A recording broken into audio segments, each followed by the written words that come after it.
আসসালামু আলাইকুম রহমতুল্লাহ বরাকাতুহু। আমি জামশেদ মজুমদার, ঘরের বাজার থেকে। গত 4 বছর আমরা মধু নিয়ে কাজ করি সারা বাংলাদেশে, অনেকেই আপনারা জানেন। এর মধ্যে আমি এই প্রথম আসলে লিচু ফুলের মধু 1 কেজির বোতল হাতে নিয়ে কন্টেন্ট করছি বলে আমার মনে হচ্ছে। রিজন হচ্ছে লিচু ফুলের মধুটা আমরা কখনো এইভাবে বোতলজাত করে আপনাদের সামনে প্রেজেন্ট করি না, কারণ হচ্ছে আমাদের হানি নাটস বা মধুময় বাদামে আমরা এই লিচু ফুলের মধু ব্যবহার করি। সো সেই সুবাদে আসলে লিচু ফুলের মধু আমাদের হানি নাটসে চলে যায়।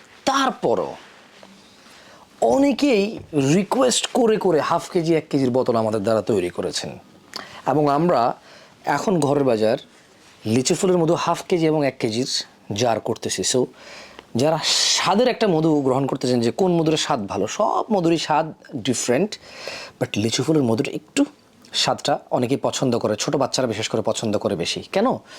এটা খেতে একটু সুমিষ্ট বেশি, কারণ এতে গ্লুকোজ এবং ফ্রুক্টোজের পরিমাণ ন্যাচারাল অনেক বেশি। সো এই জন্য এটা ঠান্ডায় একদম জমাট বেঁধে যায়, নিচে বসে যায়, ঠান্ডায় জমাট বেঁধে যায়। গরমে দেখছেন উষ্ণতা কি সুন্দর, একদম কি সুন্দর ক্রিস্টাল ক্লিয়ার। বাট ঠান্ডায় এটা আরও অনেক গাঢ় হয়ে যাবে এবং একটু জমাট বেঁধে যেতে লাগবে। আর উষ্ণ পরিবেশে এটা এইরকমই সুন্দর ক্রিস্টাল ক্লিয়ার, একদম তরল স্বচ্ছ থাকবে। লিচু ফুলের মধু সংগ্রহ করতে ভিজিট করুন আমাদের ওয়েবসাইট, অথবা দেশের বাইরে থেকে প্রবাসী বাইরে মেসেজ করতে পারেন আমাদের হোয়াটসঅ্যাপে 01321208940 হোয়াটসঅ্যাপ নাম্বারে।